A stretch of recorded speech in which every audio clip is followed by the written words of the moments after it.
Learning have চ্যানেলের পক্ষ থেকে সবাইকে শুভেচ্ছা। আজকের লেসনে আমরা নবম শ্রেণীর ইংরেজির চতুর্থ এক্সপিরিয়েন্স টোনস ইন স্টেটমেন্টস অধ্যায়টির 4.3.3 আলোচনা করব।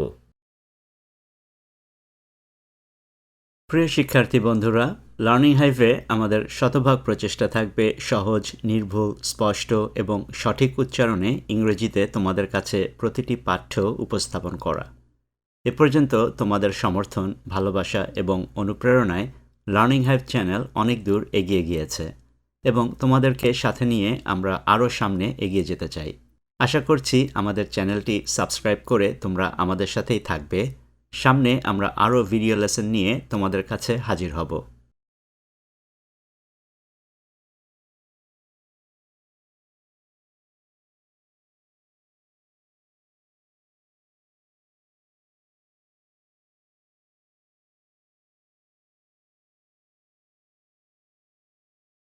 আজকে আমরা ইংরেজ লেখিকা জেন অস্টেনের প্রাইড অ্যান্ড প্রেজুডিস উপন্যাসের একটি অংশ পড়ব, বুঝব এবং কিছু প্রশ্নের সম্ভাব্য উত্তর লিখব। এখানে প্রাইড শব্দের অর্থ গর্ব বা অহংকার এবং প্রেজুডিস শব্দের অর্থ হচ্ছে পক্ষপাতমূলক বা পূর্ব পরিকল্পিত ধারণা বা বক্তব্য, অর্থাৎ যখন কোনো চিন্তাভাবনা না করে কিংবা সম্পূর্ণ বিষয়টি সম্পর্কে যথেষ্ট ধারণা না নিয়েই কারো বা কোনো কিছু সম্পর্কে মতামত প্রকাশ করা। চলো শুরুতে আমরা এই লেখিকা সম্পর্কে কিছু তথ্য আগে জেনে নিই। Now, read the following note on the author first. এখন প্রথমে লেখকের নিচের নোটটি পড়ো, and then the text, এবং তারপর পাঠ্যটি পড়ো। Later, in pairs or groups, answer the following questions. পরে জোড়ায় বা দলে নিচের প্রশ্নের উত্তর দাও। Jane Austen, 1775 to 1817. Jane Austen, জন্ম 1775 সাল এবং মৃত্যু 1817 সাল, was a famous English author. একজন বিখ্যাত ইংরেজ লেখিকা ছিলেন। Renowned for her masterpiece Pride and Prejudice, যিনি তার সেরা গ্রন্থ Pride and Prejudiceর জন্য বিখ্যাত। Her stories beautifully capture, তার গল্পগুলি সুন্দরভাবে ধারণ করে how people behaved, মানুষেরা কেমন আচরণ করত, and interacted in the 19th century, এবং 19শ শতাব্দীতে কেমন ক্রিয়া প্রতিক্রিয়া করত। With her clever humor, তার চতুর হাস্যরস, and careful observations, এবং সতর্ক পর্যবেক্ষণের সাথে, Austen's books are still loved today. অস্টিনের বইগুলি আজও প্রিয়। She is considered a classic writer.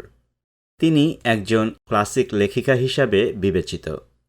Who understood society deeply, যিনি সমাজকে গভীরভাবে বুঝতেন।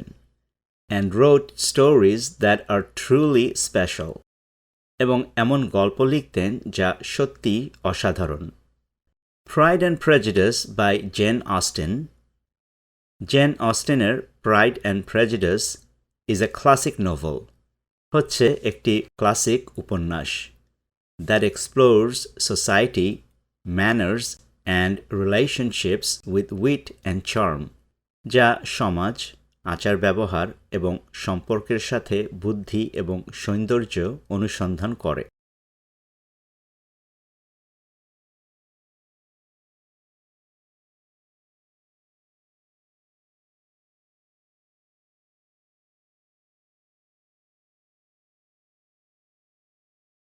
এবারে দেখে নিই এখানের ভোক্যাবুলারি। ফেমাস, বিখ্যাত।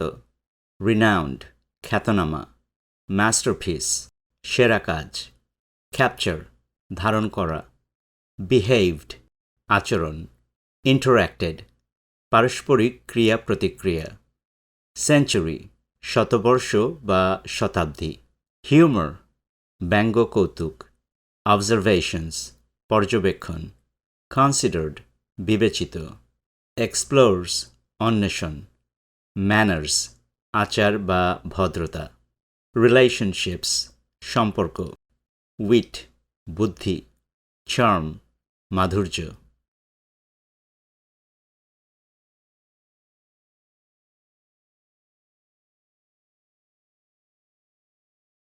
Excerpt from Pride and Prejudice by Jane Austen. Jane অস্টেনের প্রাইড অ্যান্ড প্রেজুডিস থেকে উদ্ধৃতাংশ।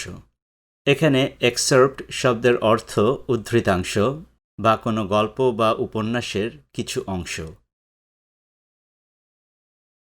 প্রথমে আমরা পুরো অংশটি একবারে পড়ব, তারপর ভেঙে ভেঙে এটির অর্থ বুঝব। Mr. Collins was not a sensible man, and the deficiency of nature had been but little assisted by education or society. The greatest part of his life having been spent under the guidance of an illiterate and miserly father. And though he belonged to one of the universities, he had merely kept the necessary terms, without forming at it any useful acquaintance. Mr. Collins was not a sensible man. Mr. Collins একজন বিচক্ষণ মানুষ ছিলেন না, and the deficiency of nature had been, এবং সাধারণ জ্ঞানের ঘাটতি ছিল, but little assisted by education or society, কিন্তু শিক্ষা থেকে বা সমাজের কাছ থেকে খুব কমই সাহায্য পেয়েছিলেন। The greatest part of his life having been spent, তার জীবনের সবচেয়ে বড় অংশ কেটেছে under the guidance of an illiterate and miserly father, একজন নিরক্ষর এবং কৃপণ পিতার নির্দেশনার অধীনে। And though he belonged to one of the universities, এবং যদিও তিনি একটি বিশ্ববিদ্যালয়ের সাথে জড়িত ছিলেন, he had merely kept the necessary terms, তবে তিনি কোনো রকমে প্রয়োজনীয় শর্তাবলী পূরণ করেছিলেন, without forming at it any useful acquaintance, পরিচিত কারো সাথে কোনো ভালো সম্পর্ক তৈরি না করেই।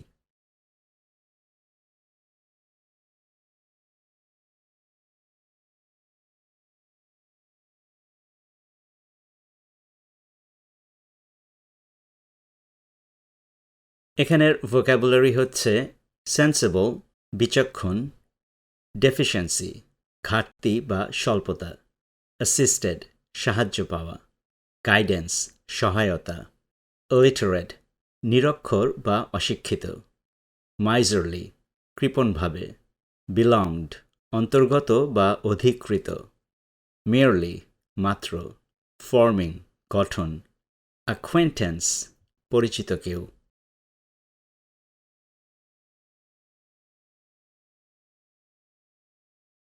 The subjection in which his father had brought him up had given him originally great humility of manner, but it was now a good deal counteracted by the self-conceit of a weak head, living in retirement, and the consequential feelings of early and unexpected prosperity.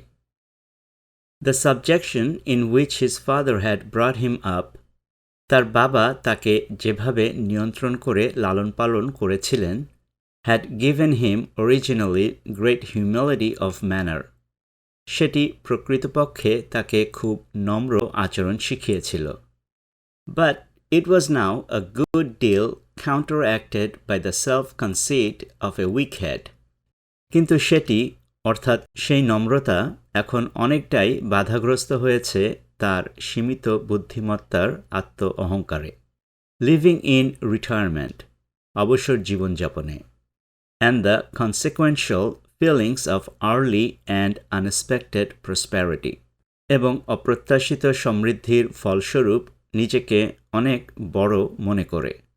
পুরো সেন্টেন্সটি একসাথে করে পড়লে এরকম শোনায়, তার বাবা তাকে যেভাবে নিয়ন্ত্রণ করে লালন পালন করেছিলেন, সেটি তাকে প্রকৃতপক্ষে অত্যন্ত নম্র আচরণ শিখিয়েছিল, কিন্তু সেটি অর্থাৎ সেই নম্রতা এখন অনেকটাই বাধাগ্রস্ত হয়েছে তার সীমিত বুদ্ধিমত্তার আত্ম অহংকারে, অবসর জীবনযাপনে এবং অপ্রত্যাশিত সমৃদ্ধির ফলস্বরূপ নিজেকে অনেকটা বড় মনে করে।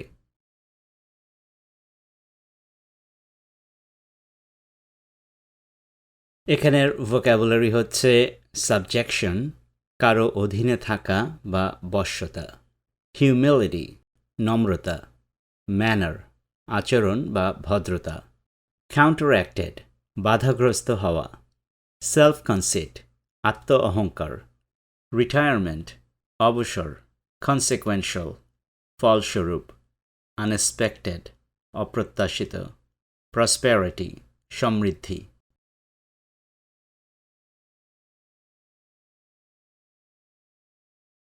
A fortunate chance had recommended him to Lady Catherine de Bourgh, when the living of Hunsford was vacant, and the respect which he felt for her high rank, and his veneration for her as his patroness, mingling with a very good opinion of himself, of his authority as a clergyman, and his right as a rector, made him altogether a mixture of pride and obsequiousness, self-importance and humility. এবার আমরা পুরো সেন্টেন্সটি ভেঙে ভেঙে পড়ে এটির অর্থ বুঝব। A fortunate chance had recommended him to Lady Catherine de Bourgh. একটি সৌভাগ্যজনক সুযোগ তাকে লেডি ক্যাথরিন ডি বর্গের কাছে সুপারিশ করেছিল। When the living of Hunsford was vacant, যখন হান্সফোর্ডের পদটি বা কাজটি শূন্য ছিল, and the respect which he felt for her high rank, এবং তার অর্থাৎ লেডি ক্যাথরিন ডি বর্গের উচ্চ পদের জন্য তিনি অর্থাৎ মিস্টার কলিন্স যে সম্মান অনুভব করেছিলেন, and his veneration for her as his patroness, এবং তার অর্থাৎ মিস্টার কলিন্সের পৃষ্ঠপোষক হিসাবে তার অর্থাৎ লেডি ক্যাথরিন ডি বর্গের প্রতি তার ভক্তি, mingling with a very good opinion of himself, তার নিজের সম্পর্কে খুব উচ্চ ধারণা জন্মেছিল, of his authority as a clergyman, একজন যাজক হিসাবে তার কর্তৃত্ব বা খবরদারি নিয়ে, and his right as a rector, এবং একজন যাজক হিসাবে তার অধিকার, made him altogether a mixture of pride and obsequiousness, self-importance and humility, তাকে সম্পূর্ণরূপে একজন মিশ্র ব্যক্তিতে গড়ে তোলে যে গর্বিত, তোষামোদকারী, অহংকারী এবং নম্র।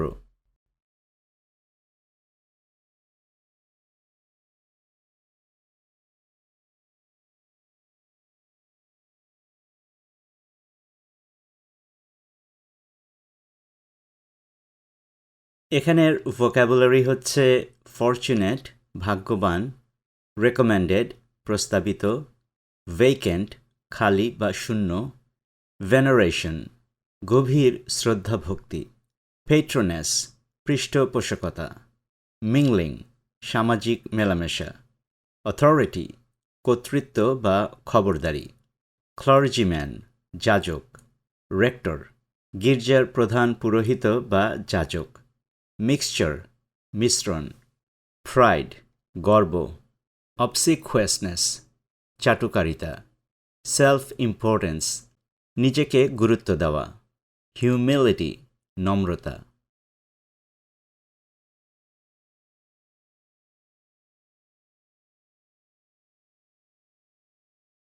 Let's check our understanding of the text by answering the questions. এবার সামনের প্রশ্নগুলোর উত্তর দিয়ে এই পাঠ্য সম্পর্কে আমরা কি বুঝেছি সেটির পরীক্ষা হয়ে যাক। শিক্ষার্থী বন্ধুরা, তোমাদের অনেকেই এই স্কোয়ার শেপটি ইতিমধ্যে লক্ষ্য করে থাকবে। এটি হচ্ছে একটি ইউনিক কিউআর কোড। মোবাইল ফোনের ক্যামেরা দিয়ে কিংবা কোনো কিউআর অ্যাপ ব্যবহার করে এই কিউআরটি স্ক্যান করে তোমরা আমাদের ওয়েবসাইটে সরাসরি চলে যেতে পারো। আমাদের ওয়েব পেজে গিয়ে নবম শ্রেণীর ইংরেজির আরও ভিডিও লেসন দেখে নিতে পারবে। চাইলে তোমার সহপাঠীদের সাথেও মোবাইল ফোন থেকে মোবাইল ফোনে নবম শ্রেণীর পেজটি সরাসরি শেয়ার করতে পারবে। How was Mr. Collins' childhood? Mister কলিন্সের শৈশব কেমন ছিল? আমরা উপন্যাসটির সংক্ষিপ্ত excerpt থেকে জেনেছি যে মিস্টার কলিন্সের শৈশব কেটেছে একজন নিরক্ষর এবং কৃপণ বাবার অধীনে। আর সেজন্য শৈশবে তিনি ছিলেন বেশ নম্র স্বভাবের। মিস্টার কলিন্স ছোটবেলায় শিক্ষা এবং সমাজ থেকেও তেমন কিছু শেখেননি। তাহলে আমরা বলতে পারি তার শৈশবের সময়টি তেমন ভালো কাটেনি। Mister Collins childhood wasn't pleasant. Mister কলিন্সের শৈশব আনন্দময় ছিল না। Under the guidance of his illiterate and miserly father, তার নিরক্ষর এবং কৃপণ বাবার অধীনে, which hindered his education and social interactions, যা তার শিক্ষা এবং সামাজিক কার্যকলাপকে বাধাগ্রস্ত করেছিল। এখানে hindered শব্দের অর্থ বাধাগ্রস্ত হওয়া।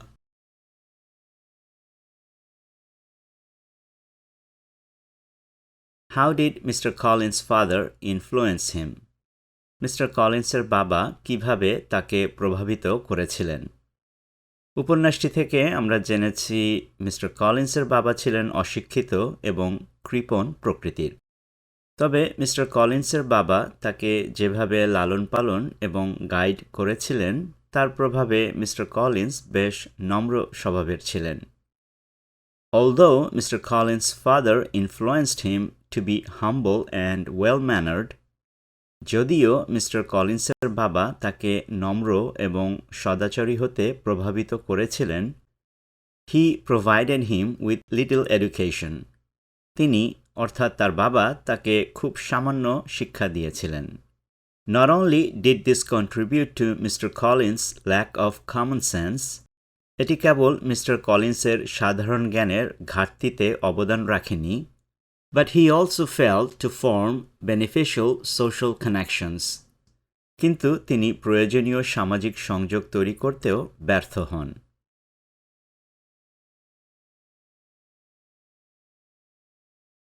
What lucky event introduced Mr. Collins to Lady Catherine de Bourgh? কোন সৌভাগ্যের ঘটনা মিস্টার কলিন্সকে লেডি ক্যাথরিন ডি বর্গের সাথে পরিচয় করিয়ে দিয়েছিল?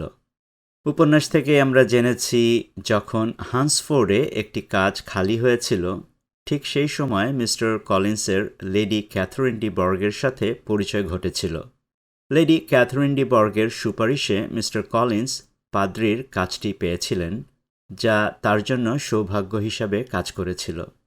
তাহলে উত্তরটি হতে পারে এরকম: When a position was vacant in Hansford, যখন হান্সফোর্ডে একটি পদ খালি হয়েছিল, Mister Collins got lucky. Mister কলিন্সের ভাগ্য খুলে গিয়েছিল। Because he just met Lady Catherine de Bourgh, কারণ তিনি ঠিক সেই সময়ে লেডি ক্যাথরিন ডি বর্গের সাথে পরিচিত হয়েছিলেন। She helped him get that job as a clergyman. তিনি অর্থাৎ ক্যাথরিন ডি বর্গ তাকে একজন পাদ্রী হিসেবে কাজটি পেতে সাহায্য করেছিলেন।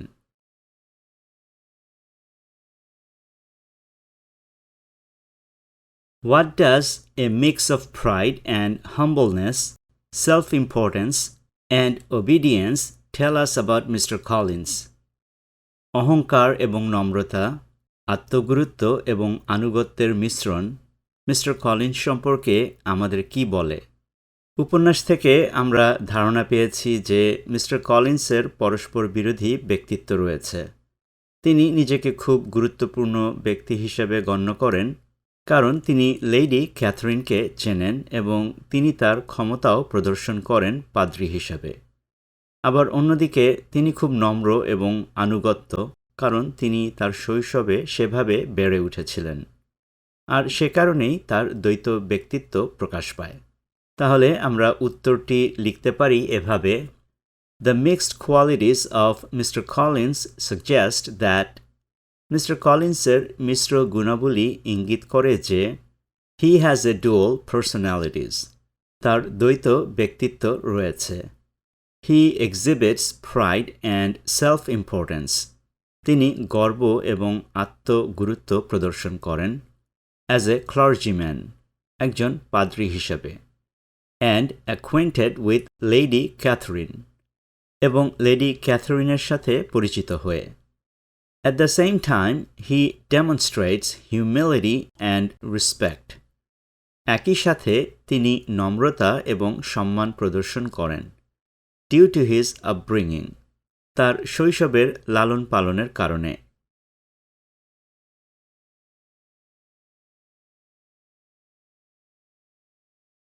শেষ প্রশ্নটি হচ্ছে, What ideas about society might the author be expressing through Mr. Collins? লেখিকা মিস্টার কলিন্সের মাধ্যমে তখনকার সমাজ সম্পর্কে কী ধারণা প্রকাশ করেছেন? উত্তরটি আমরা এভাবে দিতে পারি, Through Mr. Collins, the author might be expressing social hypocrisy. Mister কলিন্সের মাধ্যমে লেখিকা হয়তো সমাজের দুটি পরস্পর বিরোধী রূপ প্রকাশ করেছেন।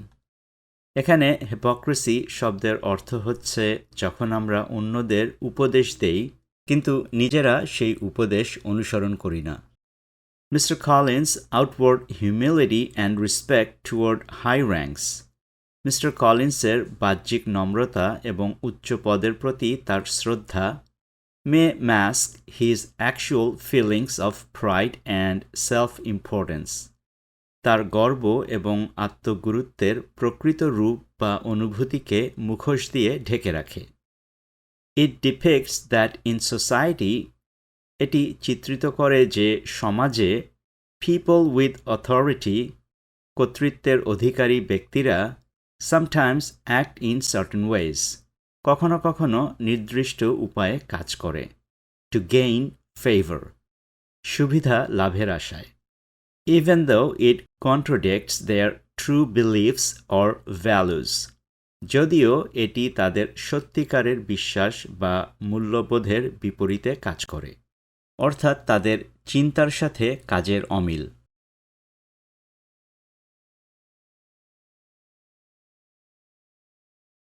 আজকের লেসনের এখানেই সমাপ্তি টানছি। আগামী লেসনে আমরা এই অধ্যায়ের বাকি অনুশীলনীগুলো নিয়ে হাজির হব। আশা করব তোমরা আমাদের চ্যানেলটি সাবস্ক্রাইব করে আমাদের সাথেই থাকবে। আর আজকের এই লেসন নিয়ে যদি তোমাদের কোনো প্রশ্ন, মন্তব্য বা পরামর্শ থাকে তাহলে এই ভিডিওর কমেন্টে জানাতে পারো। আবারও দেখা হবে। Thanks for watching.